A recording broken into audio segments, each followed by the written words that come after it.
प्रेक्षकांचं मनपूर्वक स्वागत आहे। बातमीपत्राची सुरुवात करूया सुविचार मालेने। ध्येय साध्य करण्यासाठी धोरण तयार करा। आजचा सुविचार आपण बघितला, आता बघूया आजच्या ठळक बातम्या। अमरावती महानगरपालिकेतील 4 प्रमुख समित्यांच्या निवडणुका यावेळी कोणत्याही संघर्षाशिवाय म्हणजेच बिनविरोध पार पडल्या आहेत। या निवड प्रक्रियेत सत्ताधारी आघाडीचा प्रभाव ठळकपणे दिसून आलाय। शहर सुधार समिती सभापतीपदी भाजपाच्या राधा कुरील यांची निवड झाली आहे, तर उपसभापतीपदी युवा स्वाभिमानच्या सुमिती ढोके यांची निवड झाली आहे। महायुतीचे सर्व घटक पक्ष आणि सर्वांनी घेतलेला जो नेत्यांनी निर्णय, त्या निर्णयानुसार आमच्या युवा स्वाभिमान पार्टीचे शिक्षण सभापतीचे एक सभापती झाले, एक पद ते मिळालं आपल्याला, आणि शहर सुधारमध्ये उपसभापती म्हणून माझी बिनविरोध निवड झालेली आहे। म्हणून मी सर्वांचे मनापासून खूप खूप आभार मानते। कशा पद्धतीची निवडणूक झाली आणि समोर कशा पद्धतीचे काम करणार आपल्या?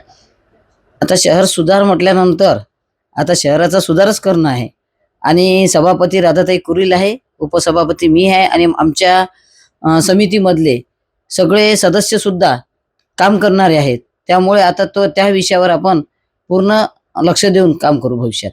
महिलांना मोठ्या प्रमाणात या ठिकाणी चान्स मिळाला आहे। नक्कीच, कारण महापौर उपमहापौर पदी पुरुष मंडळी विराजमान झाली होती, म्हणून कदाचित सरकारने महायुतीच्या सरकारने हा निर्णय घेतलेला असेल आणि महिलांना सर्व समित्यांवर पद दिली गेली आहे। काय आवाहन कराल नागरिकांना? नागरिकांना हे आवाहन करेल की आपल्या ज्या अडचणी आहे, माझ्या समितीच्या अंतर्गत येणाऱ्या आपल्या ज्याही अडचणी असतील त्यांनी आमच्या समितीत येऊन मांडाव्या, आणि आम्ही त्यांचं 100% समाधान करण्याचा प्रयत्न करू। समितीचे सभापती, उपसभापती आणि सर्व सदस्य मिळून येणाऱ्या काळात आम्ही त्या विषयावर चांगलं चिंतन करून आणि चांगलं काम करून नक्कीच नागरिकांना न्याय देऊ। शिक्षण समिती सभापतीपदी युवा स्वाभिमानीच्या प्रीती रेवणे, तर उपसभापतीपदी भाजपाच्या वंदना मडके यांची बिनविरोध निवड झाली आहे। सर्व जनतेचे खूप खूप आभार, आणि महत्त्वाचं म्हणजे युवा स्वाभिमान पार्टीचे नेते माननीय आमदार रविभाऊ राणा, आमचे मार्गदर्शक सुनील भाऊ राणा, आणि आमच्या प्रेरणास्थान नवनीतजी राणा यांचे मी मनापासून आभार मानते, आणि सर्व महायुतीच्या नेत्यांना आभार मानते की त्यांनी महिलांवर, नवीन तरुण नेतृत्वावर विश्वास दाखवला आणि ही जबाबदारी सोपवली। त्याबद्दल त्यांचे विशेष आभार। शिक्षण समितीसाठी कशा पद्धतीचे काम करणार? महत्वाचं म्हणजे मला लोकांनी निवडून दिलं, तेच मी उच्च शिक्षित असल्यामुळे, तर माझी जबाबदारी अधिक आहे याची मला जाणीव आहे। आणि शिक्षण हे केवळ शैक्षणिक नसून ते नैतिक आणि विकासात्मक असलं पाहिजे, कौशल्यपूर्ण असलं पाहिजे, आणि समाजातल्या प्रत्येक वंचित भागापर्यंत ते पोहोचलं पाहिजे। तर सर्वसमावेशक शिक्षक, सर्वांसाठी शिक्षण आणि पुढे नेणारं, विकास घडवणारं शिक्षण देणं ही माझी जबाबदारी असेल। आणि महानगरपालिकेच्या हद्दीतील शाळांची जी भौतिक परिस्थिती आहे ती सुधारणे, शिक्षणाचा दर्जा सुधारणे आणि अधिकाधिक लोकांचा त्यामध्ये समावेश करणे हे माझे उद्दिष्ट असेल। सध्या स्थिती कशी असेल महानगरपालिकेच्या शाळांची, आणि सर्वात पहिलं काम काय राहील आपल्या शाळेसाठी? ज्या शाळांची दुरावस्था झालेली आहे, पहिलं तर त्याच्यामध्ये सुधारणा करणे, मुलांना तिथे सुरक्षित वाटेल असं वातावरण तिथे तयार करणे, आणि महत्त्वाचं म्हणजे मराठी माध्यमाच्या शाळा टिकवणे आणि वाढवणे, त्यामध्ये ड्रॉपआउटची संख्या कशी घटेल आणि नवीन ऍडमिशन्स कशा होतील या दृष्टिकोनातून पावले उचलल्या जातील। पटसंख्या वाढवण्याकरिता काही नवीन उपक्रम राबवाल का? निश्चित मला असं वाटतं आता सगळ्यांचा ओढा हा इंग्रजी माध्यमांकडे किंवा CBSE माध्यमांकडे आहे, आणि प्रायव्हेट शाळा प्रचंड प्रमाणात वाढतायत, भरमसाठ फी ते घेत आहेत, तर त्यामुळे अफोर्डेबल शिक्षण हे आपलं शासनाचं महत्त्वाचं वैशिष्ट्य, आणि महानगरपालिकेच्या शाळा या तर मोफत आणि तळागाळातल्या प्रत्येक व्यक्तीसाठी आहे, त्यामुळे त्यांना योग्य शिक्षण मिळून त्यांना भविष्यामध्ये संधी उपलब्ध झाल्या पाहिजे, त्या पद्धतीचं शिक्षण आपण इथे देण्याचा प्रयत्न करू। जिल्हा परिषदेच्या वतीने ग्रामीण भागात मोठ्या प्रमाणात नवनवीन उपक्रम राबविले जातात, ज्यामध्ये गोडी मराठीचे असे अनेक उपक्रम राबविण्यात येत आहेत, ज्यामुळे विद्यार्थ्यांनी जास्तीत जास्त मराठी भाषेकडे वळावं हे प्रमुख उद्देश आहे। अशा पद्धतीचे आपले काही महानगरपालिकेकडून सुद्धा उपक्रम राबवले जातात? निश्चित राहतील, कारण की मराठी ही आपली मातृभाषा आहे, आणि आता आपण जसं AI म्हणतो त्याचेही मराठीमध्ये भाषांतर हल्ली प्रत्येक गोष्टीचं होत आहे, तर त्याच्यामुळे मराठीला पर्याय नाही. जेव्हा तुम्ही मातृभाषेतनं शिकता त्यावेळेला तुमची समज अधिक सकस आणि प्रगल्भ होते. त्याच्यामुळे मराठी भाषेतनं आपण सगळ्या पद्धतीचं ज्ञान देण्याचा प्रयत्न करणार आहोत आणि मराठी भाषा केवळ वाचावी असे नारे देऊन होणार नाही, तर ते आपल्या शिक्षण प्रणालीमध्ये असायला पाहिजे, हा आमचा प्रयत्न असेल. महिला व बाल कल्याण समिती सभापतीपदी राष्ट्रवादीच्या ममता आवारे तर उपसभापतीपदी भाजपाच्या लता देशमुख यांची निवड करण्यात आली आहे. विधी समिती सभापतीपदी शिंदे गट समर्थित बीएसपी प्रतिनिधी तर उपसभापतीपदी उभाटा गटाच्या स्नेहा लुल्ला यांची निवड झाली आहे. दरम्यान भाजपाच्या डॉक्टर मधुरा कहाडे यांची 4ही समित्यांवर सदस्य म्हणून निवड करण्यात आली आहे, जे त्यांच्या राजकीय प्रभावाचे द्योतक मानले जात आहे. एकूणच या निवडणुकीत कोणताही वाद किंवा मतदान न होता सत्ताधारी गटाने एकमताने सर्व पदांवर आपले वर्चस्व प्रस्थापित केले आहेत.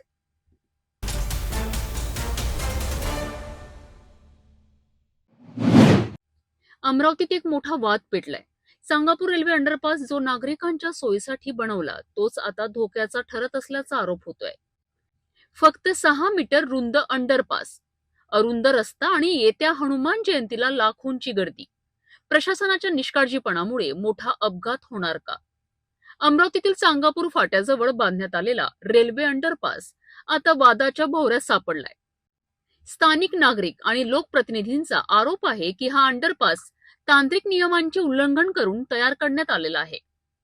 अंडरपासची रुंदी केवळ 6 मीटर, अप्रोच रोड फक्त 5 मीटर, तब्बल 500 मीटर लांबी आणि तीव्र उतार्यामुळे 2 वाहनं एकाच वेळी जाऊ शकत नाही आणि त्यामुळे अपघाताचा धोका वाढलाय. याच मुद्द्यावरून मनपाचे स्वीकृत नगरसेवक अनिल अग्रवाल यांनी आक्रमक भूमिका घेतली आहे. त्यांच्या इशाऱ्यानंतर रेल्वे प्रशासनही खडबडून जागं झालंय. रेल्वेचे अभियंते, स्थानिक प्रशासन आणि मान्यवरांनी घटनास्थळी जाऊन पाहणी केली.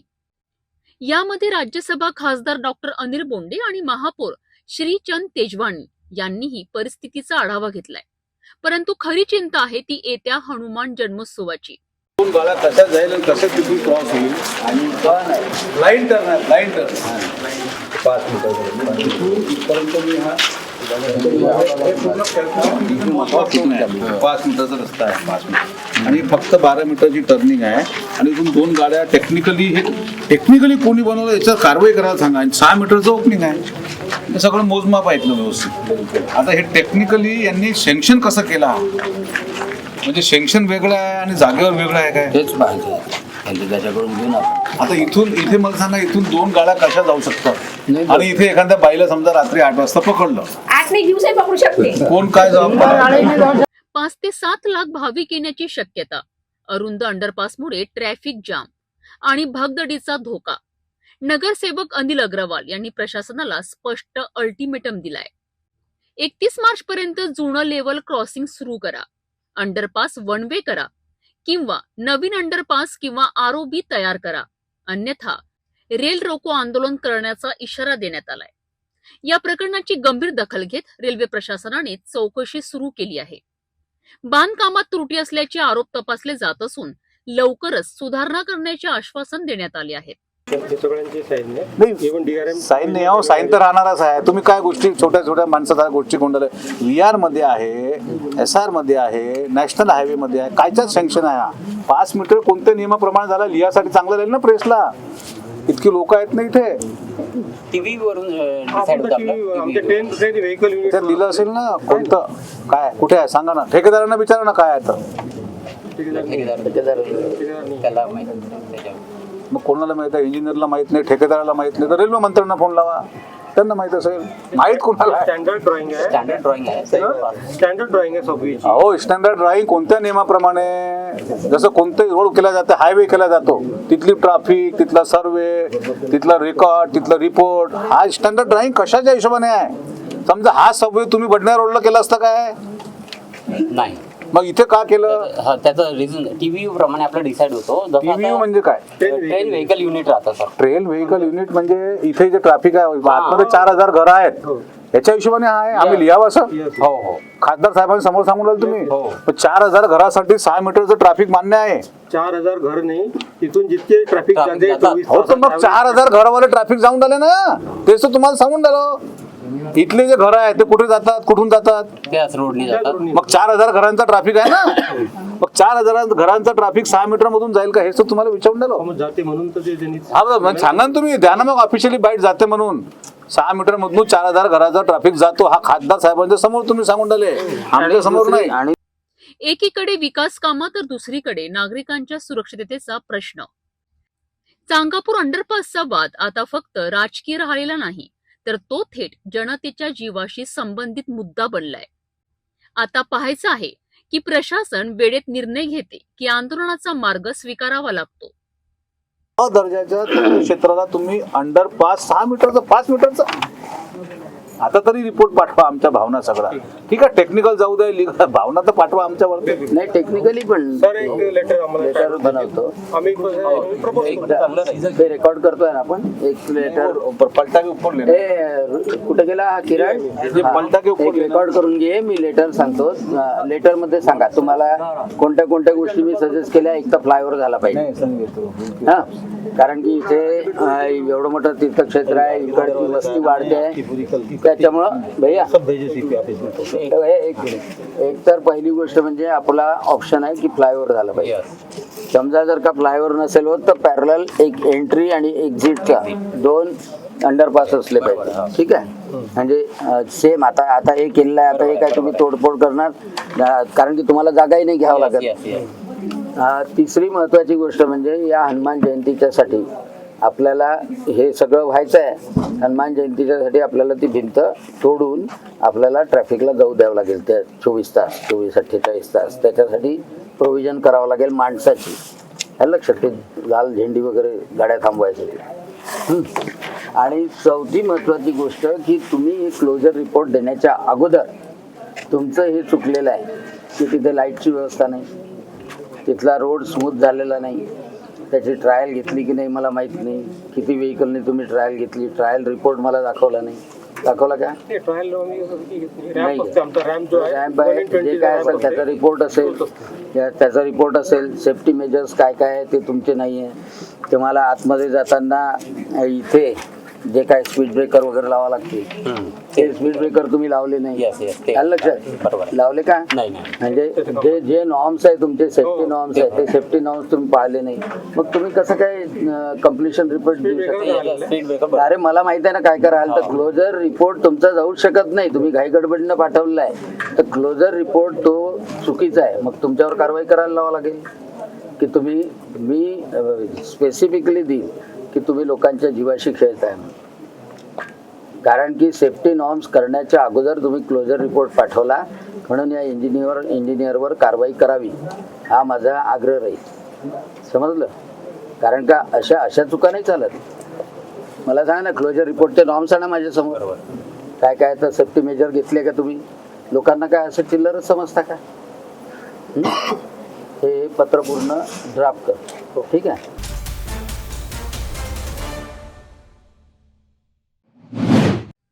मुंबईत सुरू असलेल्या अर्थसंकल्पीय अधिवेशनात आमदार संजय खोडके यांनी विधान परिषदेत अंतिम आठवडा प्रस्तावाद्वारे अमरावतीतील वाढत्या गुन्हेगारीकडे लक्ष वेधले.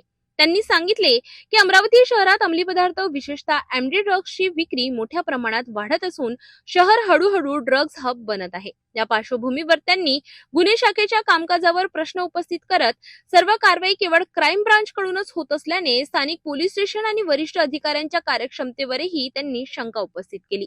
याच वेळी त्यांनी गुन्हे शाखेचे पीआय संदीप चव्हाण यांच्या नियुक्तीवर गंभीर आक्षेप घेतला.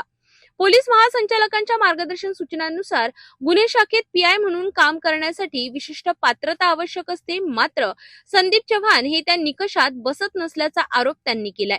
तसेच चव्हाण यांच्यावर पूर्वी कारवाई झाली असल्याचा आणि ते अँटी करप्शनच्या जाळ्यात अडकले असल्याचा मुद्दाही त्यांनी मांडला. अमरावतीत कायदा व सुव्यवस्था सुधारण्यासाठी गुन्हे शाखेच्या कामकाजात तातडीने बदल करण्याची गरज असल्याचंही त्यांनी म्हटलं आहे. कोणत्याही राज्याची प्रगती गुन्हेगारीमुक्त खंडणीमुक्त भयमुक्त वातावरण जर असलं तर राज्याच्या प्रगतीसाठी खऱ्या अर्थानं महत्त्वाचं असते. आर्थिक, सामाजिक, शैक्षणिक, सांस्कृतिक वाटचाल अधिक प्रबळतेने व्हायची असेल, उद्योगधंदे यायचे असेल, इन्व्हेस्टमेंट व्हायची असते, खऱ्या अर्थानं राज्याची कायदा व सुव्यवस्था ही सर्वात महत्त्वाची असते. आपण जर अलीकडच्या काळात पाहिलं, गुन्हे घडत असतात, पण त्याचा कन्व्हिक्शन रेट जो आहे तो कन्व्हिक्शन रेट खऱ्या अर्थानं चांगला असला तर गुन्ह्याचा निर्णय लागण्याचं प्रमाण चांगलं असलं पाहिजे. आणि ते राज्याचं जर आपण देशाच्या तुलनेत जर पाहिलं तर कन्व्हिक्शनचं प्रमाण हे महाराष्ट्र राज्याचं फार चांगलं आहे.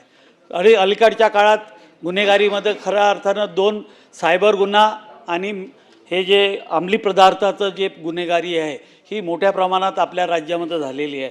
आपण जर त्याचा विचार केला तर 2021मध्ये 3500 गुन्हे सायबरमध्ये होते, ते आज 2026मध्ये जवळपास 2,32,000 गुन्हे दाखल झालेले आहेत सायबर गुन्हेमध्ये. आणि त्याचप्रमाणे जर आपण अंमली पदार्थाच्या संदर्भात जर विचार केला तर जवळपास 15,873 गुन्हे हा 2026मध्ये आहे आणि जवळपास 4,290 कोटी रुपयाचं ड्रग्स किंवा अंमली पदार्थ जप्त करण्यात आलेला आहे. आणि या संदर्भात माननीय मुख्यमंत्री असतील, उपमुख्यमंत्री असतील, त्यांनी या अंमली पदार्थाच्या संदर्भात आम्ही कायदा बदलतो, कारण की त्याच्यात कमी क्राईमचं मॅट्रिक्स पकडल्यानंतर त्याला काही गुन्हा होत नाही आणि त्याच्यात कायदा बदलण्याची त्यांनी नेहमीच हे सांगितलेली आहे. आपण जर पाहिलं तर या राज्याच्या लोकसंख्येच्या मानात आपल्या पोलिसाचं पर्सेंटेज काय आहे तर आपण जर पाहिलं तर 2024ला जवळपास 12 कोटी लोकसंख्या आपल्या महाराष्ट्राची होती. आणि त्याचं जर प्रमाण पोलिसांचं प्रमाण पाहिलं तर 98,000 पोलीस आपले त्यावेळेस होते. आणि त्याला जर त्याचं प्रमाण प्रत्येक माणसाच्या मागं जर पाहिलं तर 1 लाख लोकसंख्येच्या मागं 172 पोलीस हे प्रमाण आहे. म्हणजे पोलिसाची संख्या वाढवण्याची खऱ्या अर्थानं आपल्या राज्यामध्ये गरज आहे.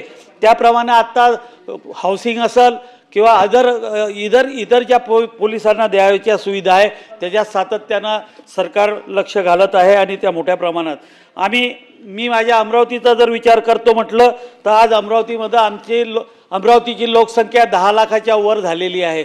आणि पोलीस स्टेशन्स जे आहे ते पोलीस स्टेशन 3 नवीन पोलीस स्टेशनचा प्रस्ताव अमरावतीमध्ये दाखल झालेला आहे, शासनाकडे आलेला आहे, परंतु त्याला मान्यता भेटली नाही. त्याचप्रमाणे अमरावतीमध्ये CCTV कॅमेऱ्याचा 100 कोटीचा प्रस्ताव शासनाकडे प्रलंबित आहे आणि तो गृह विभागाकडे प्रलंबित आहे. त्याला जर मान्यता भेटली तर खऱ्या अर्थानं गुन्हेगारी जी आहे त्याच्यावर पायबंद करण्याचं काम खऱ्या अर्थानं होऊ शकेल. राज्याच्या दृष्टीनं आपण विचार केला तर कैद्यांची संख्या आपली एवढी वाढलेली आहे की आज प्रत्येक जे कारागृह आहे ते ओव्हरफ्लो झाले आहे. तिथंसुद्धा शासनानं लक्ष घालण्याची गरज आहे. आणि हे करत असताना अमरावतीमध्ये मी सांगतो तुम्हाला की आमच्या अमरावतीमध्ये आज एका वर्षात जवळपास 30 गुन्हे मेड्रेक्सचे किंवा अंमली पदार्थाचे दाखल झालेले आहे.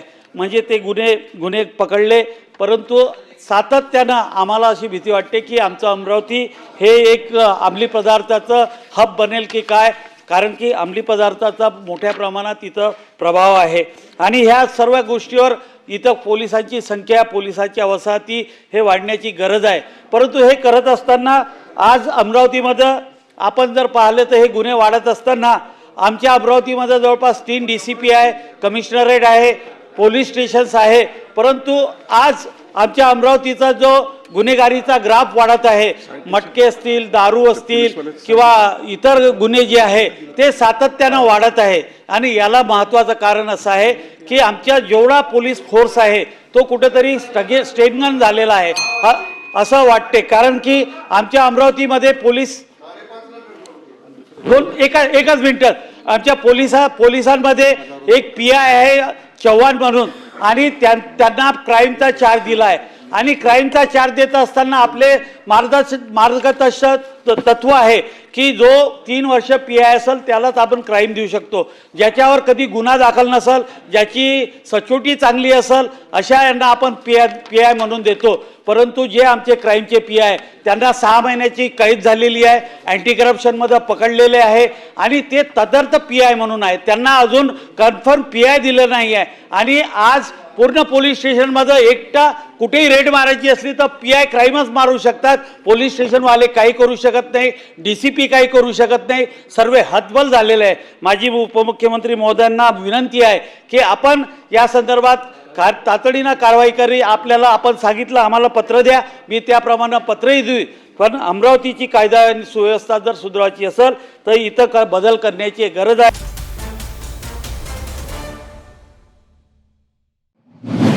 74 वर्षीय सौभाग्यवती निर्मला कांतीलाल गांधी यांना अचानक मेंदूत रक्तस्राव झाला आणि त्यांची प्रकृती अत्यंत गंभीर बनली. त्यांना तातडीने आदित्य बिर्ला रुग्णालयात दाखल करण्यात आले.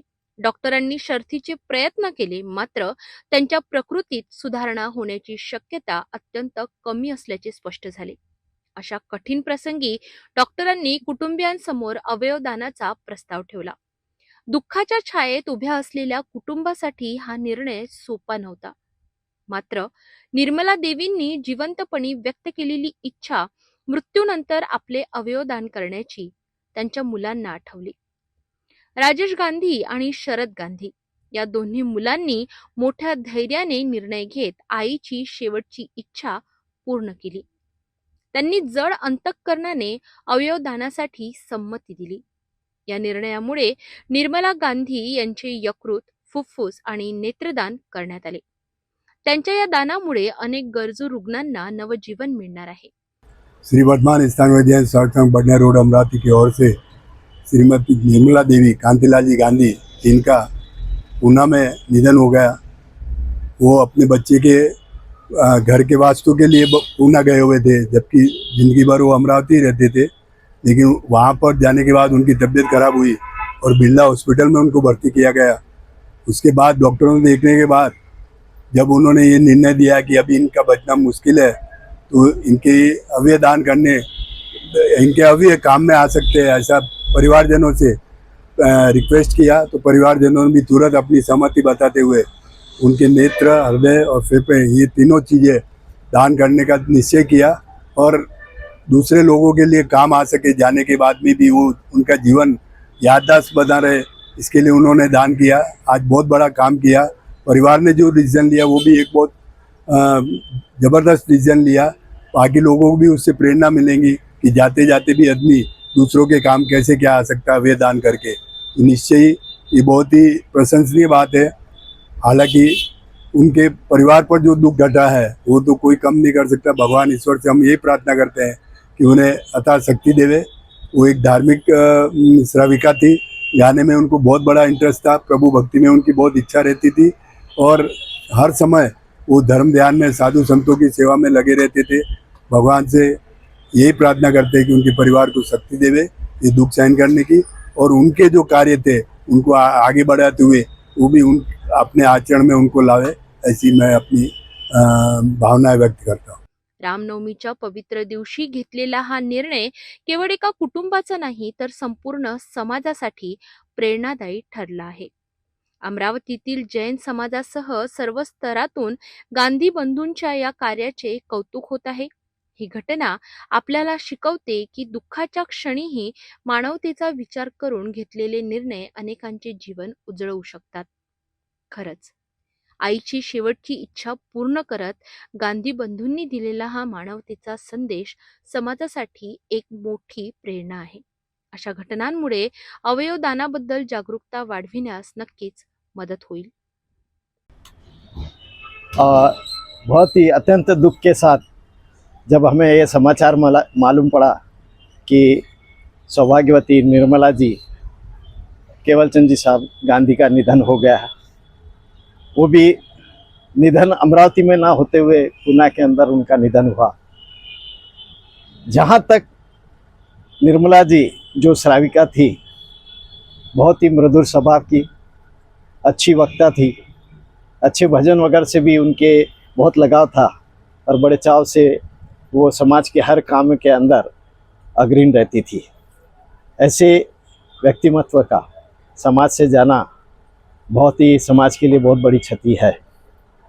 लेकिन आगे जो मालूम पड़ा उनकी भावना के हिसाब से पूना के अंदर उनके दोनों बेटे राजेश बाबू और शरद बाबू जो दोनों वहाँ थे, उनकी अंतिम इच्छा थी कि मेरे जो अवयव दान है वो दान किया जाए, और उनके पुत्रों ने उस चीज़ को समझते हुए फेफड़े, आँखें और जो भी पार्ट है वो उनका वहाँ दान किया चिंचवड़ के अंदर, बिरला हॉस्पिटल के अंदर।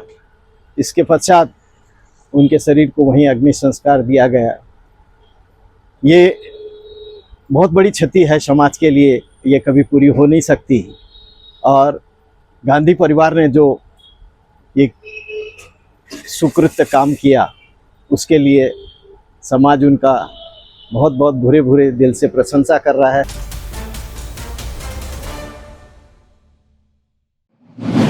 अमरावतीत दरवर्षीप्रमाणे यंदाही श्री वीर हनुमान सेवाभावी समितीच्या वतीने हनुमान जन्मोत्सवानिमित्त भव्य शोभायात्रेचं आयोजन करण्यात आलंय। 6 एप्रिल रोजी निघणाऱ्या या मिरवणुकीत धार्मिक श्रद्धा आणि आधुनिक तंत्रज्ञानाचा अनोखा संगम पाहायला मिळणार आहे। या शोभायात्रेचं मुख्य आकर्षण ठरणार आहे मध्य प्रदेशातील उज्जैन महाकाल येथील गजराज हत्ती, जो विशेष आकर्षण म्हणून सहभागी राहणार आहे। हरियाणातून येणारे कलाकार काली मातेची जिवंत प्रतिकृती, शिव पार्वती विवाह सोहळा आणि विविध धार्मिक सादरीकरण सादर करणार आहेत। या मिरवणुकीत प्रभू श्रीरामांची भव्य मूर्ती आणि संकटमोचन हनुमानाची सजीव वाटारी प्रतिकृती भाविकांचं लक्ष वेधून घेणार आहे। आधुनिक साऊंड सिस्टीम आणि लाइटिंग यामुळे संपूर्ण मिरवणूक अधिक आकर्षक आणि दिमागदार राहणार आहे। महाराष्ट्रातील प्रसिद्ध बँड पथक Maharashtra king Shri star band, Nehru star band आणि इतर पथक या शोभायात्रेला वेगळाच जल्लोष देणार आहेत। पारंपरिक वारकरी दिंडी, आदिवासी नृत्य, माजलीचे खेळ आणि सांस्कृतिक कार्यक्रम यामुळे ही शोभायात्रा केवळ धार्मिक नव्हे तर सांस्कृतिक पर्व ठरणार आहे। समितीच्या वतीने शहरवासियांना मोठ्या संख्येने सहभागी होण्याचे आवाहन करण्यात आले आहे। वीर सेवाभावी समिती अमरावती दरवर्षीप्रमाणे यंदाही आपल्या अमरावतीमधून एक भव्य दिव्य अंधेकी मिरवणुकीचं आयोजन समितीने केलेलं आहे। आणि या आपल्या मिरवणुकीमध्ये आपण उज्जैनचे गजराज हे आपलं विशिष्ट पथक आणि महाकालीचं एक हरियाणाचं जे पथक आहे ते पथकसुद्धा बोलवलेलं आहे। विविध प्रकारच्या जिवंत झाक्या आणि काही ट्रेडिशनल झाक्या या मिरवणुकीमध्ये राहतील। एकूण 25 ट्रॅक्टर आणि ट्रॉलींची ही मोठी जमदार मिरवणूक आहे। ही मिरवणूक दरवर्षी आम्ही हनुमान जयंतीच्या पूर्वसंध्येला, म्हणजे यावेळेस हनुमान जयंती 2 तारखेला आहे तर आपण ती मिरवणूक 1 तारखेला काढत असतो। मिरवणुकीची वेळ ही दुपारी 2 वाजतापासून तर संध्याकाळी रात्री 10 वाजेपर्यंत ही मिरवणूक राहील। आणि माझं सर्व जनतेला, अमरावतीकरांना आव्हान आहे की सगळ्यांनी या मिरवणुकीचा आनंद घ्यावा आणि सर्व हनुमानजीच्या सर्व भाविक भक्तांनी या मिरवणुकीला यावं अशी माझी सर्वांना विनंती आहे।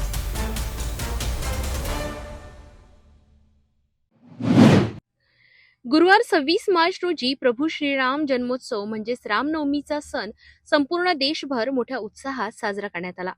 अमरावती शहरातही हा उत्सव अत्यंत भक्तिभावाने आणि जल्लोषात साजरा करण्यात आला। शहरातील विविध मंडळांनी भव्य शोभायात्रांचे आयोजन केले होते। विशेष म्हणजे विश्व हिंदू परिषद, बजरंग दल आणि हमालपुरा परिसराच्या वतीने मोठ्या प्रमाणात शोभायात्रा काढण्यात आल्या। या शोभायात्रांमध्ये आकर्षक देखावे, रामायणावर आधारित देखावे, पालखी आणि दिंडी, डीजे आणि ढोल ताशांचा गजर अशा विविध गोष्टींनी वातावरण भारावून गेलं होतं।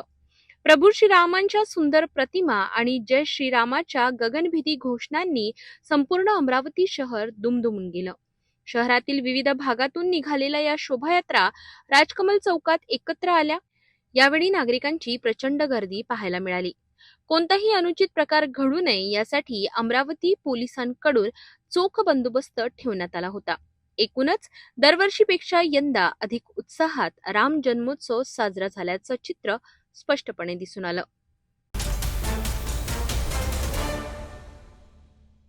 शादी और ब्याह की शुरुआत आराधना साड़ी के साथ Aradhana wholesale shopping mall L2 बीझलँड कॉम्प्लेक्स नांदगाव पेठ अमरावती जवाहर रोड अमरावती.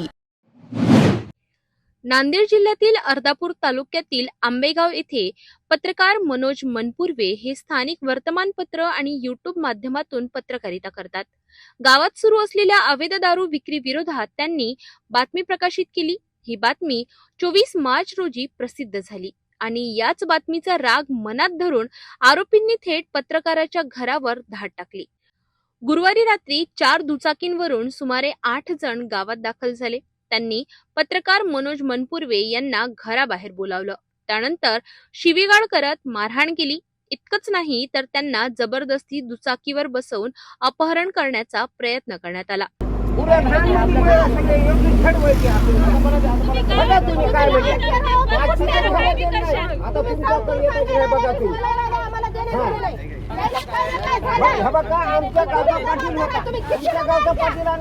घरी येऊन तुम्ही बसायचं तुम्ही रस्त्यावर काय म्हणण्याची कच्ची काय म्हणून धरायला तुम्ही माझ्या घरी यायचं वय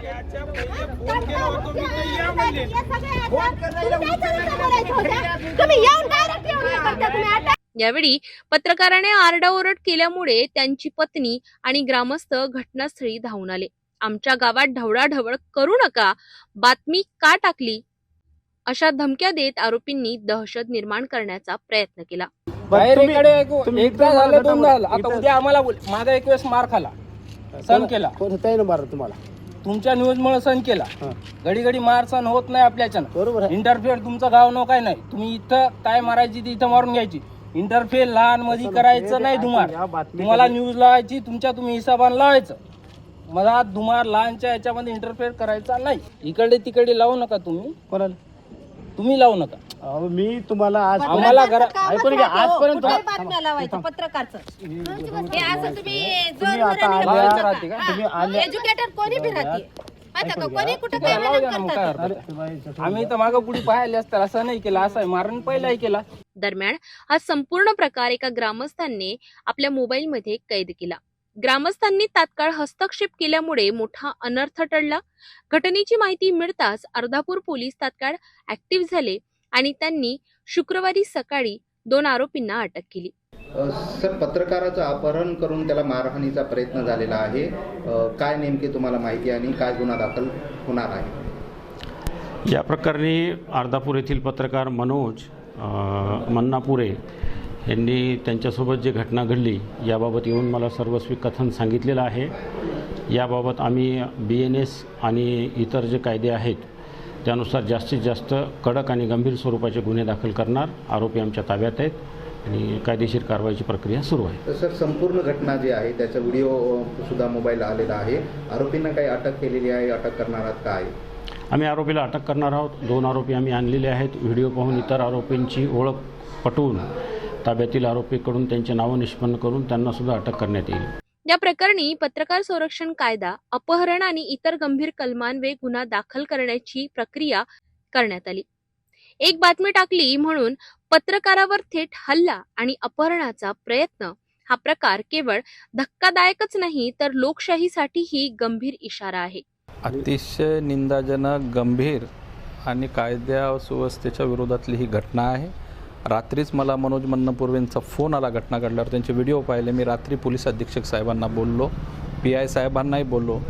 याच्यात समाधानाची गोष्ट हीच आहे की 2 आरोपींना अटक झाले, बाकीच्याही आरोपींना अटक झाली. आज मी त्यांच्यासाठीच पोलीस निरीक्षक साहेबांना भेटायला आलो. हा अपहरणाचा तर प्रयत्न आहेच, त्याच्यानंतर हा दारू माफियाची दादागिरी आहे आणि अशी कुठलीही गोष्ट सहन केल्या जाऊ नये. कायद्याला ती सहनही केल्या जाणार नाही असं मला पोलीस अधीक्षक साहेब आणि PI साहेबांनी सांगितलेलं आहे.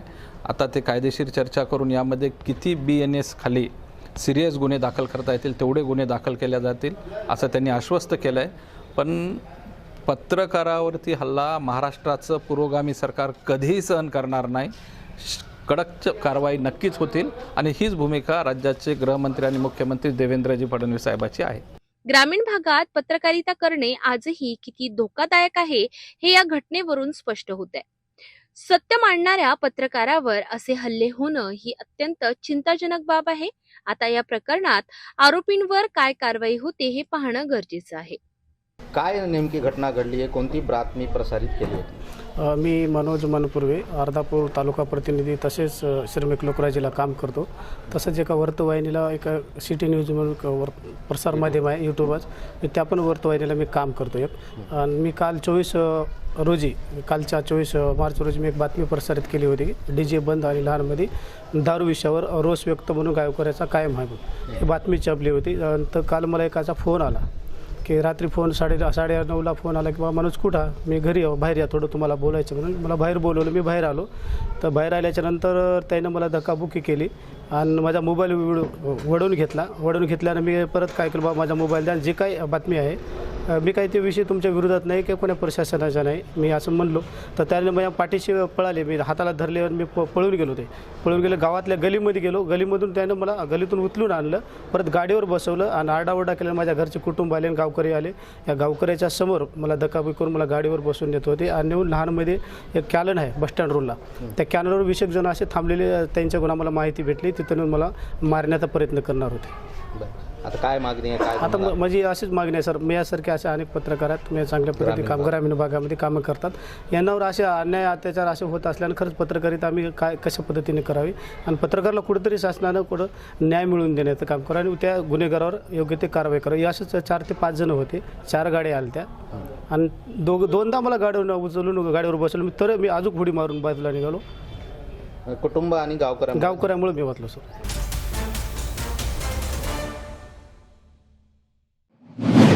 नागपूरच्या यशोधरानगर पोलीस ठाण्याच्या हद्दीत ऑटोमोटिव्ह चौक परिसरातील एका खासगी कंपनीत मोठ्या आर्थिक फसवणुकीचा प्रकार समोर आला आहे. 57 वर्षीय फिर्यादी राजेश मृत्युंजय मिश्रा हे संबंधित कंपनीत प्रेसिडेंट पदावर कार्यरत होते. त्यांच्या तक्रारीनुसार कंपनीतीलच 2 वरिष्ठ अधिकारी सुशील रमेशराव भोले आणि चेतन दामोदर तरारे यांनी संगनमत करून कंपनीचा विश्वासघात केलाय. आरोपींनी ग्राहकांना कंपनीच्या नावाने खोटी बिले दिलीत आणि ग्राहकांकडनं ऑनलाईन मिळालेली रक्कम थेट स्वतःच्या बँक खात्यात वळवली. इतकंच नाही तर काही खास ग्राहकांना 100% डिस्काउंट देऊन स्वतःचा फायदा करून घेतल्याचंही तपासात समोर आलं आहे. या संपूर्ण प्रकारात कंपनीची तब्बल 74,70,984 रुपयांची फसवणूक झाल्याचा आरोप आहे. फिर्यादीच्या तक्रारीनंतर पोलिसांनी भारतीय न्याय संहितेतील विविध कलमानुसार गुन्हा दाखल केला आहे. सध्या पोलिसांकडनं या प्रकरणाचा सखोल तपास सुरू असून आरोपींच्या आर्थिक व्यवहारांची चौकशी केली जात आहे.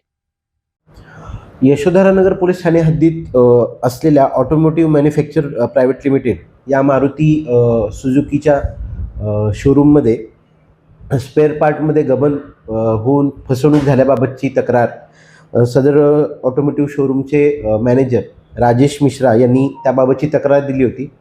सदर तक्रारीची प्राथमिक चौकशी करून सदर प्रकरणात आरोपी सुशील रमेशराव भोले व चेतन दामोदर तरारे यांच्याविरुद्ध गुन्हा दाखल करण्यात आलेला आहे.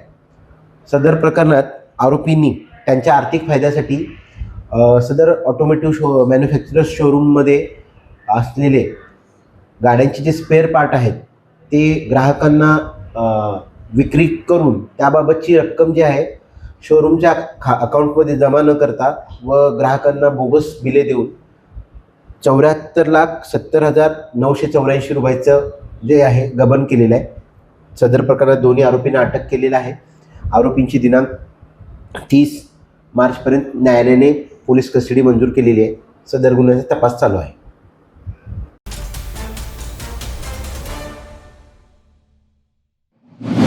बडनेरा शहरातील नवी वस्ती आणि जुनी वस्ती परिसरात श्री रामनवमी जयंती उत्सव समितीच्या वतीने हा सोहळा मोठ्या उत्साहात पार पडलाय. उत्सवानिमित्त काढण्यात आलेल्या भव्य शोभायात्रेला नागरिकांचा उत्स्फूर्त प्रतिसाद मिळालाय. ढोल ताशांच्या गजरात, डीजेच्या तालावर आणि जय श्रीरामच्या घोषणांनी संपूर्ण वातावरण भारावून गेलं. या शोभायात्रेचं मुख्य आकर्षण ठरलं ते रथावर विराजमान भगवान श्रीरामांची भव्य मूर्ती तसेच रामायणातील विविध प्रसंग साकार करणाऱ्या आकर्षक झाक्यांनी उपस्थितांचे लक्ष वेधून घेतले. यंदा महिलांचा सहभाग विशेष उल्लेखनीय ठरला. पारंपरिक वेशभूषेत मोठ्या संख्येने महिलांनी या शोभायात्रेत सहभाग घेत उत्सवाची शोभा वाढवली. युवकांनीही योजनात पुढाकार घेत विविध जबाबदाऱ्या सांभाळत कार्यक्रम यशस्वी केलाय. या दरम्यान कायदा आणि सुव्यवस्था अबाधित राहावी याकरिता बडनेरा पोलीस स्टेशनचे वरिष्ठ पोलीस निरीक्षक सुनील चव्हाण यांच्या मार्गदर्शनाखाली चोख पोलीस बंदोबस्त ठेवण्यात आला होता. ठिकठिकाणी पोलीस तैनात करून वाहतूक नियंत्रणाची प्रभावी व्यवस्था करण्यात आली होती.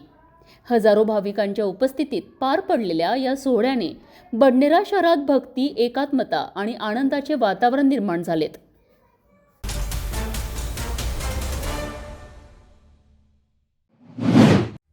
नागपूरच्या यशोधरानगर पोलीस ठाण्याच्या हद्दीत राजीव गांधी नगर परिसरात ही धक्कादायक घटना घडली आहे. मिळालेल्या माहितीनुसार 39 वर्षीय फिर्यादी शेख सत्तार व्यवसायाने ओला चालक आपल्या कुटुंबासह कारने पारडीकडे जात होते.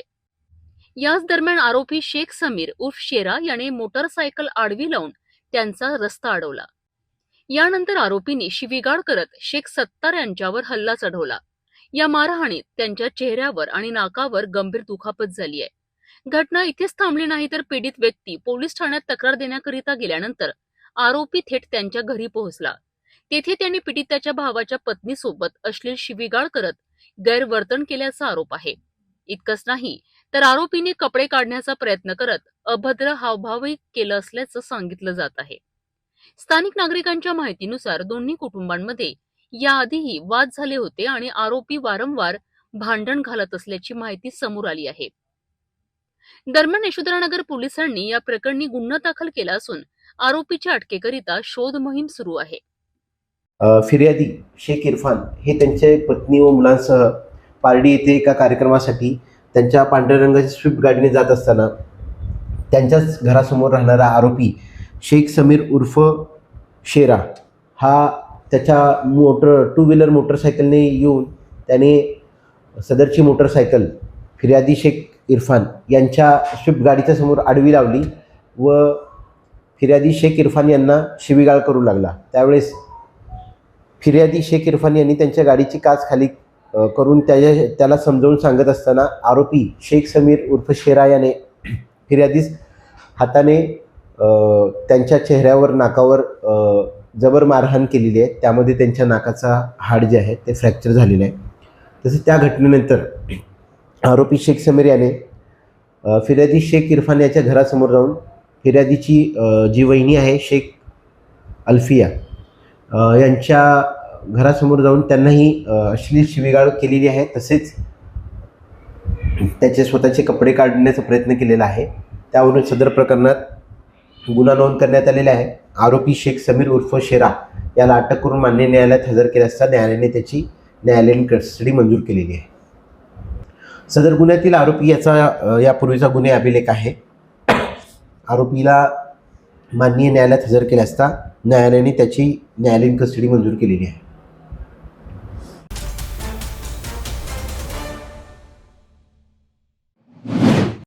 वाशिम जिल्ह्यातील कामरगाव आणि कारंजालाड परिसरात सध्या पेट्रोल डिझेल्सकरिता नागरिकांची मोठी झुंबड उडालेली दिसत आहे.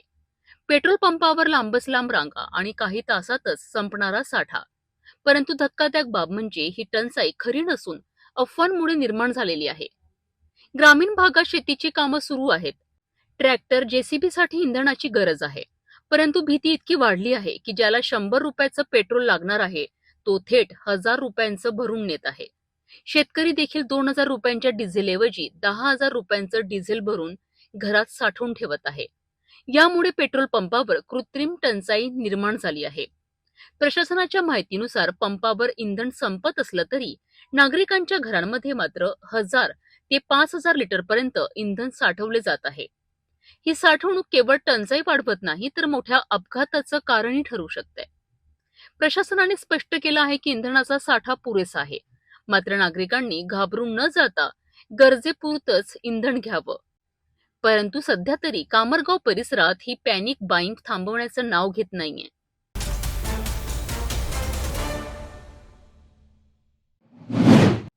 नागपूरच्या यशोधरानगर पोलीस ठाण्याच्या हद्दीत सकाळी सुमारे 8:30 वाजताच्या सुमारास हा अपघात झाला आहे. मिळालेल्या माहितीनुसार MH31FR 0411 क्रमांकाची कार भरधाव वेगाने जात असताना चालकाचा ताबा सुटला. ही कार थेट डिवायडरला आदळली आणि त्यानंतर गाडी पलटी झाली.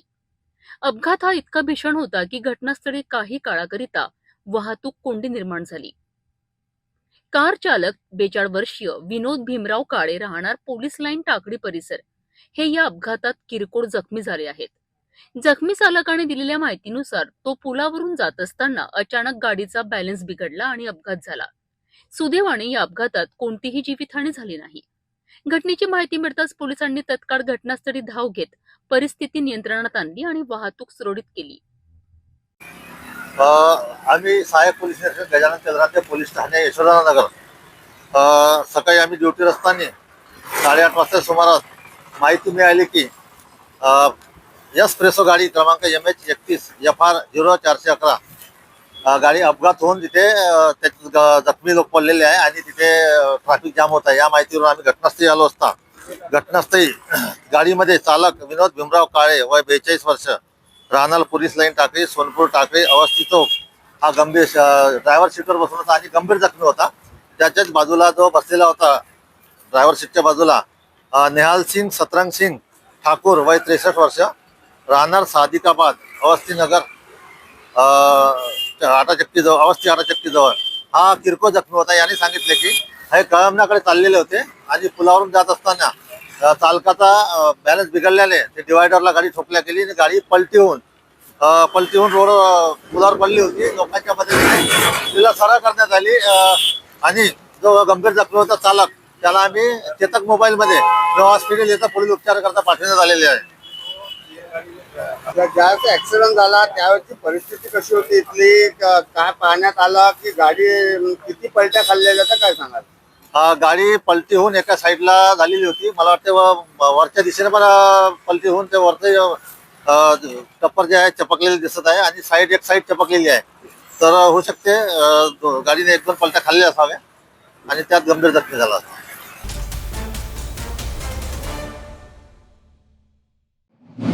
श्री महाकाली माता मंदिर संस्थान येथे चैत्र नवरात्र उत्सव मोठ्या उत्साहात साजरा करण्यात आला. 9 दिवस चाललेल्या उत्सवात दररोज माँ काली मातेची विधिवत पूजा अर्चना आरती होम हवन यांचे आयोजन करण्यात आले. या धार्मिक सोहळ्याला परिसरातील भाविकांनी मोठ्या संख्येने उपस्थिती लावली. मंदिर परिसरात भक्तिमय वातावरण निर्माण झाले होते. विशेषतः सकाळ सायंकाळ आरतीला भाविकांचा मोठा प्रतिसाद मिळाला. उत्सवाच्या शेवटच्या दिवशी कन्या भोजनाचा कार्यक्रम आयोजित करण्यात आला. यामध्ये लहान मुलींना देवीचे रूप मानून त्यांचे पूजन करण्यात आले व त्यांना भोजन देण्यात आले. या सर्व कार्यक्रमांचे आयोजन मंदिर प्रतिष्ठानचे पीठाधीश्वर शक्ती महाराज यांच्या मार्गदर्शनाखाली पार पडले. त्यांच्या नेतृत्वामुळे संपूर्ण कार्यक्रम शिस्तबद्ध आणि यशस्वीरित्या संपन्न झाला. चैत्र नवरात्र उत्सवामुळे संस्थान परिसरात भक्ती, श्रद्धा आणि उत्साहाचे वातावरण पाहायला मिळाले.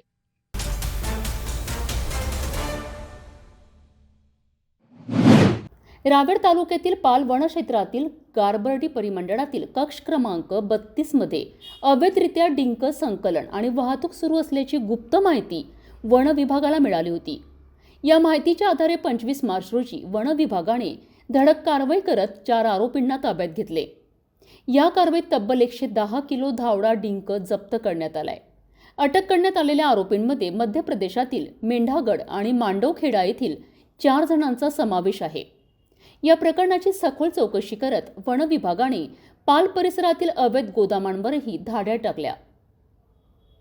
या धाडीत धावडा, सलाई आणि कड या प्रजातींचा तब्बल 7500 किलो डिंक जप्त करण्यात आलाय. जप्त करण्यात आलेल्या मुद्देमालाची एकूण किंमत सुमारे 15 लाख रुपये असल्याचे सांगण्यात आले आहे. यासोबतच कारवाई दरम्यान एक 4 चाकी आणि एक दुचाकी वाहनही जप्त करण्यात आले. या प्रकरणी भारतीय वन अधिनियम 1927 आणि वन्यजीव संरक्षण अधिनियम 1972 अंतर्गत गुन्हा दाखल करण्यात आला आहे. ही संपूर्ण कारवाई उपवनसंरक्षक कृष्णा भवर आणि सहाय्यक वनसंरक्षक सत्यजित निकत यांच्या मार्गदर्शनाखाली पार पडली आहे. वनपरिक्षेत्र अधिकारी शीतल नगराळे आणि त्यांच्या पथकाने ही मोहीम यशस्वीरित्या राबवली. वन विभागाच्या या धडक कारवाईमुळे अवैध डिंक संकलन करणाऱ्यांमध्ये मोठी खळबळ उडाली असून पुढील तपास सुरू आहे.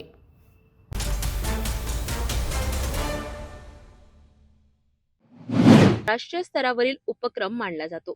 दरवर्षी वेगवेगळ्या राज्यांमध्ये आयोजित होणाऱ्या या स्पर्धेचे यंदाचे आयोजन महाराष्ट्रातील नागपूर शहरात करण्यात आले आहे. या मेळाव्याचे उद्घाटन 29 मार्च रोजी सायंकाळी मुख्यमंत्री देवेंद्र फडणवीस यांच्या हस्ते पोलीस मुख्यालयातील शिवाजी स्टेडियम येथे होणार आहे. या स्पर्धेत देशभरातील 29 संघ सहभागी होत असून एकूण 1327 पोलीस अधिकारी आणि कर्मचारी तसेच 144 पोलीस डॉग्स या स्पर्धेत आपली कौशल्ये दाखविणार आहेत. स्पर्धेमध्ये computer awareness, police dog competition, videography, anti sabotage check, scientific investigation आणि पोलीस फोटोग्राफी अशा 6 विविध विषयांचा समावेश आहे. या स्पर्धा नागपूर शहरातील विविध ठिकाणी पार पडणार आहेत. स्पर्धकांच्या सोयीसाठी निवास, भोजन, वैद्यकीय सुविधा आणि वाहतूक यांची उत्तम व्यवस्था करण्यात आली आहे. याशिवाय सांस्कृतिक कार्यक्रम आणि 2 एप्रिल रोजी बडाखान्याचे आयोजनही करण्यात आले आहे. संपूर्ण मेळावा सुरळीत पार पडावा यासाठी मोठ्या प्रमाणात पोलीस बंदोबस्त तैनात करण्यात आला असून 330 पोलीस वाहनांची व्यवस्था करण्यात आली आहे. या मेळाव्याचा समारोप 3 एप्रिल रोजी केंद्रीय गृह राज्यमंत्री नित्यानंद राय यांच्या उपस्थितीत होणार असून विजेत्या संघांना ट्रॉफी आणि पदक देऊन गौरविण्यात येणार आहे.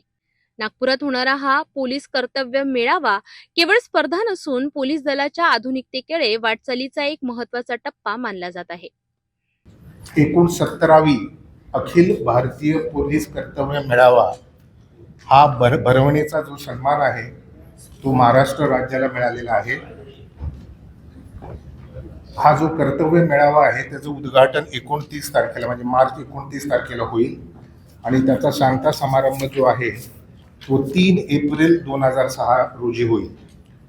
ह्याची जी ओपनिंग सेरेमनी आहे त्याच्यामध्ये महाराष्ट्र राज्याचे सन्माननीय मुख्यमंत्री श्री देवेंद्रजी फडणवीसजी हे त्याचे उद्घाटन करतील आणि त्याचा जो सांगता समारंभ आहे त्याच्यामध्ये माननीय नित्यानंद राय जे गृह राज्यमंत्री गव्हर्नमेंट ऑफ इंडिया आहेत हे करतील आणि हे दोन्हीही जे सेरेमनीज आहेत हे शिवाजीनगर म्हणजेच नागपूर सिटी पोलीस हेडक्वार्टर्सच्या स्टेडियमवर वरती होतील.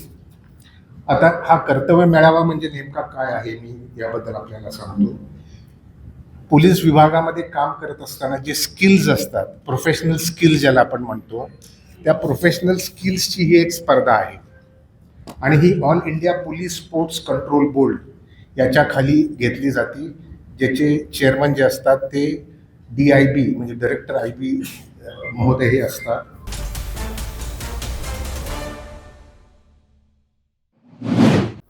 सोशल मीडियावर पसरलेल्या अफवा आणि इराण युद्धाच्या चर्चांमुळे नागरिकांमध्ये भीतीचं वातावरण निर्माण झालं आहे. याच पार्श्वभूमीवर छत्रपती संभाजीनगर जिल्ह्यातील विविध पेट्रोल पंपांवर मोठ्या प्रमाणात गर्दी उसळली आहे. काही ठिकाणी साठा संपलाय असं बोर्डही लावण्यात आलंय. प्रशासनाने तात्काळ हस्तक्षेप करत स्पष्ट केलं आहे की इंधनाचा कोणताही तुटवडा नाही, पुरवठा पूर्णपणे सुरळीत आहे. नागरिकांनी घाबरून जाऊ नये. सध्या परिस्थितीत नियंत्रणात ठेवण्याकरिता वाहनांना मर्यादित प्रमाणात इंधन दिलं जात आहे. या दरम्यान खुलताबाद आणि वेरूळ परिसरात वेगळीच परिस्थिती पाहायला मिळते. हा भाग ऐतिहासिक आणि पर्यटनदृष्ट्या अत्यंत महत्त्वाचा आहे. जगप्रसिद्ध वेरूळ लेणी, भद्रमारुती मंदिर आणि सुलीभंजन येथील दत्त मंदिरामुळे येथे दररोज मोठ्या प्रमाणात पर्यटक आणि भाविकांची वर्दळ असते. मात्र या संपूर्ण परिसरात फक्त 2च पेट्रोल पंप उपलब्ध आहेत. त्यापैकी एक पंप वादग्रस्त आणि अपुऱ्या सुविधांमुळे नागरिकांकडून टाळला जात असल्याने सर्व भार दुसऱ्या पंपावर येत आहेत. पेट्रोल, डिझेल, LPG, CNG याचा तुटवडा जो आहे तो आपण दर जागी दरवेळी बातम्यांमध्ये पाहतोय. सध्या आपण आहोत खुलताबाद तालुक्यामध्ये. छत्रपती संभाजीनगरमधील खुलताबाद तालुक्यामधील जे वेरूळ ते फुलंब्रीमधलं जे वरद पेट्रोलियम आहे त्याच्यामध्ये आता आपण सध्या आपण पाहू शकता केवढी गर्दी आहे. आणि या ठिकाणी जे पेट्रोल जे आहे आणि पेट्रोल आणि डिझेलचं एक प्रकारे आपण पाहू शकतो की दरवेळी सांगण्यात आलं होतं की अफवा आहे की पेट्रोल डिझेलची कमतरता आहे किंवा तुटवडा आहे आणि त्याचाच आपण जो आहे तो या ठिकाणी हे अनुभव घेऊ शकता की या ठिकाणी किती नागरिक जे आहेत ते जमा झालेले आहेत.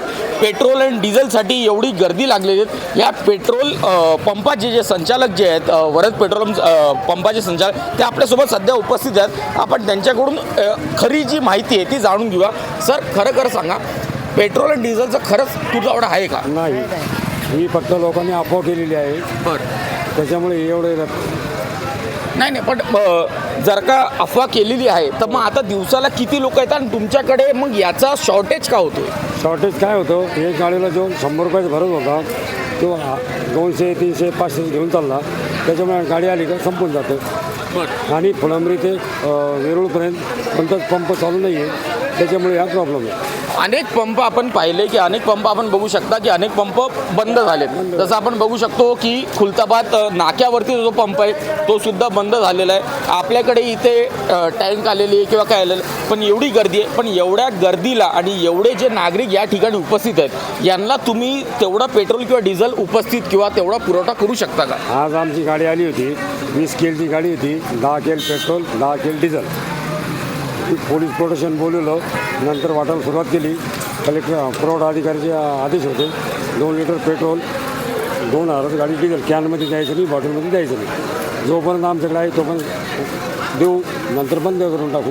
जिल्हाधिकाऱ्यांनी सुद्धा आदेश दिलेले होते की जे दुचाकी असतील, दुचाकींना 200 रुपयाचं पेट्रोल द्यायचं आणि 3 चाकी वा 4 चाकी वाहन असतील त्यांना 2000चं द्यायचं, 500चं द्यायचं सांगितलं होतं. पण मग ते त्या आदेशाचं पालन या ठिकाणी होत आहे का?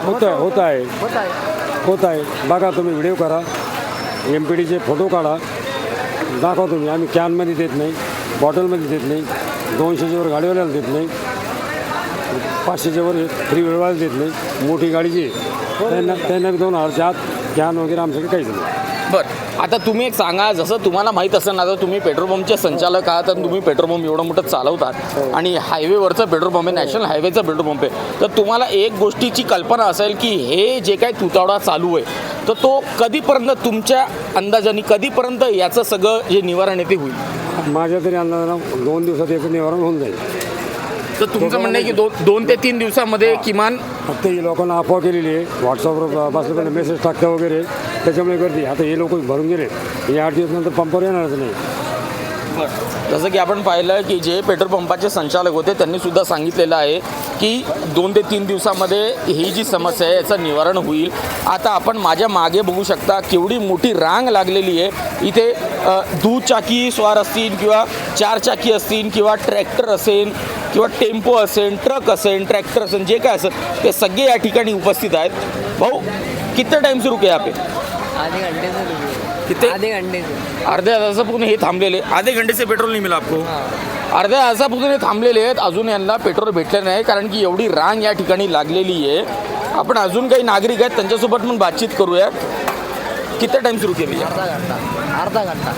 अर्धा तास यांना सुद्धा झालेलं आहे. अर्ध्या तासापासून नागरिक या ठिकाणी थांबलेले आहेत आणि त्यांना पेट्रोल जे आहे ते अजून भेटलेलं नाही आहे कारण की आपण माझ्या मागे बघू शकता रांगच रांग लागलेली आहे. आता या गोष्टीचं निवारण कधी होईल आणि कधी नाही होईल हे पाहणं महत्त्वाचं ठरणार आहे. आणि तिथेही प्रचंड गर्दी होत आहे. या परिस्थितीचा फटका सर्वाधिक बसतोय तो शेतकऱ्यांना, कारण गहू काढण्यासाठी लागणारे ट्रॅक्टर आणि हार्वेस्टर डिझेल अभावी थांबले आहेत. यामुळे शेतकऱ्यांची कामं रखडली असून मोठं नुकसान होण्याची शक्यता व्यक्त केली जात आहे. जसं की आपण बघितलं की पेट्रोल आणि डिझेलचा तुटवडा जो आहे तो अख्ख्या महाराष्ट्रामध्ये किंवा अख्ख्या देशामध्ये आपल्याला जाणवायला भेटला होता. आणि त्यातच आपण सध्या आहोत फुलंब्री रस्त्यावरती, वेरूळ ते फुलंब्री रस्त्यावरती. आणि तिकडे हे जे वरच जे पेट्रोलियम आहे त्यामध्ये आपण त्या ठिकाणी पाहू शकता एवढी गर्दी जमलेली आहे. त्यातच हे हार्वेस्टर जे, कारण की एक प्रकारे आपण पाहिलं तर महाराष्ट्रामध्ये जे आहे ते अवकाळी पावसाचा जो आहे तो एक फटका बसलेला आहे. आणि त्याच्यामध्ये जे गहू उत्पादक होते, ज्यांनी गहू लावलेलं होतं ते आपल्यासोबत शेतकरी आहेत, त्यांचं हार्वेस्टर इथे मागे आपल्याला या ठिकाणी पाहू शकतो. आपण त्यांच्यासोबत आपण एकदा बातचीत करूया. दादा, काय सांगाल? आता अवकाळी पाऊस पण आला, तुमचा गहू पण लागलेला आहे आणि त्यातच हे डिझेलचा तुटवडा झाला. काय झालं, आमच्याकडं हार्वेस्टर गहू काढायला आलं होतं पण त्याच्यामध्ये डिझेलच नव्हतं. डिझेल नसल्यामुळं आता बी समजा आता 30 तारखेला पाऊस सांगेल, त्याच्यामुळं काय आलं तर हार्वेस्टरला डिझेलची लिमिट नसावं एक माझ्यानुसार. याचे करून सकाळी 10-20 एकर तरी शेतकऱ्याचा फायदा होईल त्यापासून. बरोबर. मला एक सांगा, तुम्हाला कधीपासून डिझेल भेटत नव्हतं किंवा कधीपासून तुमचा काय त्रास आहे? आतापर्यंत नव्हती आले अडचण. फक्त आताच काय आलं त्यांना समजा आता कधी 2000 डिझेल दिलं आपण, 2000मध्ये किती शेतकरी होतील काढणं? होणारच नाही. त्याच्यामुळं हार्वेस्टरला लिमिट नाही पाहिजे आता, कारण जे तोंडाशी गहू आलेले आहे आता परत 30 तारखेला पाऊस सांगेल. पावसामुळे सगळे शेतकऱ्याचे नुकसान होऊ शकते. हार्वेस्टरला अडचण नाही पाहिजे.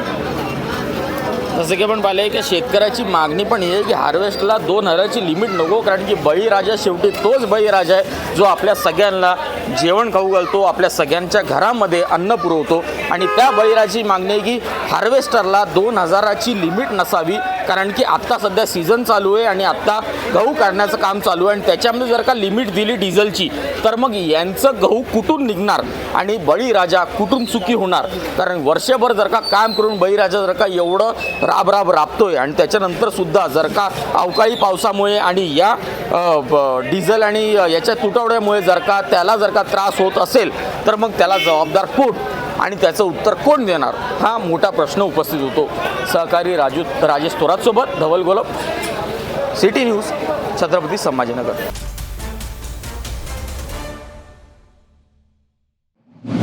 नागपूर जिल्ह्यातील रामटेक गडमंदिर येथे प्रभू श्रीरामांचा जन्मोत्सव मोठ्या उत्साहात पार पडला. दुसरी अयोध्या म्हणून ओळखल्या जाणाऱ्या या पवित्र स्थळी हजारो राम भक्तांनी हजेरी लावली. पहाटेपासूनच मंदिर परिसरात भक्तांची मोठी गर्दी उसळली होती. कीर्तन, भजन आणि मंत्रोच्चारांनी संपूर्ण वातावरण भक्तिमय झाले होते. प्रभू श्रीराम यांची विशेष पूजा आणि आकर्षक शृंगार करण्यात आला होता. दुपारी श्रीराम जन्म सोहळ्याची सुरुवात होताच संपूर्ण परिसर जय श्रीरामांच्या घोषणांनी दुमदुमून गेला. आपल्या सगळ्या न्यूज चॅनलच्या दर्शकांना, पंडे परिवार, पुजारी वर्ग तसंच देवस्थान कर्मचारी यांच्याकडनं श्रीरामनवमीच्या खूप साऱ्या शुभेच्छा. यावर्षी सुद्धा श्री क्षेत्र रामटेक येथे दरवर्षीप्रमाणे मोठ्या उत्साहात श्रीराम जन्मोत्सव साजरा करण्यात आला. गेल्या 9 दिवसांपासून म्हणजेच चैत्र प्रतिपदा गुढीपाडव्यापासून श्री क्षेत्र रामटेक येथे श्री रामरायाची पद्धती पूजा, ज्याला विशेष पूजा अशी म्हटल्या जाते, ज्यामध्ये रामरायाची पूजा आणि सभोवतालचे सर्व मंदिरं म्हणजे वराह मंदिर, नरसिंह मंदिर तसेच आपल्या गडमंदिर परिसरातील सगळ्या छोट्या देवळांची पूजा केली जाते. आज देवाला विशेष शृंगार करण्यात आला आणि ठीक 12 वाजता श्री रामजन्माचं कीर्तन होऊन गुलाल उधळून श्री रामभक्तांनी मोठ्या उत्साहात रामटेक येथे जन्मोत्सव साजरा करण्यात आला. तसेच विशेष आकर्षण म्हणजे श्री क्षेत्र गडमंदिर येथे विद्युत रोषणाई करण्यात आली आहे. यावर्षी ती रोषणाई अतिशय भव्य स्वरूपात करण्यात आली आहे. त्याबद्दल ज्या रामभक्तांनी आम्हाला निधी सहाय्य केलं, आर्थिक सहाय्य केलं, तसेच भोसला देवस्थान रिसिव्हर साहेब यांनी मदत केली, त्याबद्दल त्यांचे आभार. पुनश्च आपल्या सर्व दर्शकांना पंडे परिवार तसेच देवस्थान कर्मचारी यांच्याकडनं श्रीरामनवमीच्या खूप खूप शुभेच्छा. गुलाल उधळत भक्तांनी आनंदोत्सव साजरा केला. या दिव्य क्षणांनी प्रत्येक भक्ताच्या मनात आध्यात्मिक ऊर्जा निर्माण झाली. नागपूर, विदर्भ तसेच मध्य प्रदेश आणि छत्तीसगड मधूनही हजारो भाविक येथे दाखल झाले होते. भक्तांसाठी मंदिर प्रशासनाकडून उत्तम व्यवस्था करण्यात आली होती. हिरव्या नेटची सोय, थंड पाणी आणि महाप्रसादाचे वितरण करण्यात आले. कीर्तन आणि महाआरतीने या दिव्य सोहळ्याची सांगता झाली. मात्र भक्तांच्या मनात श्रीराम जन्माचा आनंद कायम राहिला.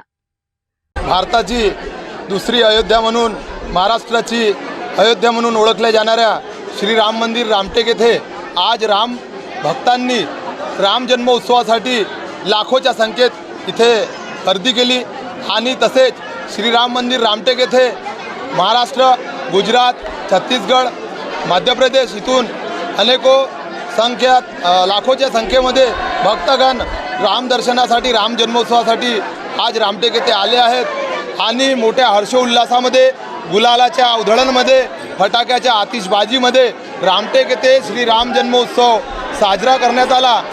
आज श्रीराम मंदिर येथे रामटेक भक्तगणांतर्फे येणाऱ्या सर्व भक्तांचे तसेच इथे खाण्याची व्यवस्था, जेवणाची व्यवस्था तसेच मंदिर प्रशासनाने केलेली या व्यवस्थेमुळे अनेक भक्तांना सोयी उपलब्ध झाल्या आहेत. त्याकरिता सर्व सोयी उपलब्ध करणाऱ्या व्यक्तींना आम्ही धन्यवाद देतो आणि प्रभू श्रीराम जन्मोत्सवाच्या हार्दिक शुभेच्छा देतो. धन्यवाद. आपण आता सिटी न्यूज चॅनल आपल्या टीव्हीवर सुद्धा बघू शकता. यामध्ये next channel number 117, Jio channel number 872, GTPL channel number 73, fast way channel number 256 वर बघू शकाल. आता अमरावती जिल्ह्यानंतर विदर्भ आणि महाराष्ट्राचे दर्शक घर बसल्या आपल्या केबल टीव्हीवर सिटी न्यूजच्या बातम्या पाहू शकाल. यात Chhatrapati Sambhajinagar next set top box number 14, Yavatmal set top box number 12, Washim set top box number 26, Nanded set top box number 17, Mahur set top box number 7, Akola RRC set top box number 899. लवकरच आम्ही आपल्यापर्यंत पोहोचणार आहोत. जर आपल्या टीव्हीवर सिटी न्यूज चॅनल दिसत नसेल तर आपण आपल्या केबल ऑपरेटरशी संपर्क साधावा. आपण सिटी न्यूज केबल व्यतिरिक्त युट्यूब, फेसबुक, इंस्टाग्राम आणि ट्विटरवर सुद्धा बघू शकता. याकरिता आमच्या सोशल मीडिया अकाउंट्सला सबस्क्राईब करा, फॉलो करा, लाईक करा. युट्यूब अकाउंट सबस्क्राईब करण्यासाठी सबस्क्राईब बटनला क्लिक करा आणि बेल आयकॉन दाबायला विसरू नका, कारण सर्वात आधी समाचार आपल्यापर्यंत पोहोचणार आहेत. तसेच सिटी न्यूजच्या फेसबुक पेजला लाईक करा, इंस्टाग्राम आणि ट्विटर हँडलला फॉलो करा. आपण व्हॉट्सअपवर सुद्धा सूचना देऊन न्यूज प्राप्त करू शकता. व्हॉट्सअप नंबर खाली स्क्रीनवर येतो आहे. हे बातमीपत्र एवढ्यावरच थांबूया. पुन्हा भेटूया नवीन घडामोडींसोबत. तोपर्यंत नमस्कार. हर खबर पर पैनी नजर, हर मुद्दे पर सटीक वार, यही है सिटी न्यूज की पहचान. जहाँ सच्चाई की आवाज दबाई जाती है, वहाँ सिटी न्यूज उठाता है सवाल. हर स्क्रीन पर, हर प्लेटफॉर्म पर हमारी मौजूदगी बोलती है. सिटी न्यूज हमेशा सच के साथ.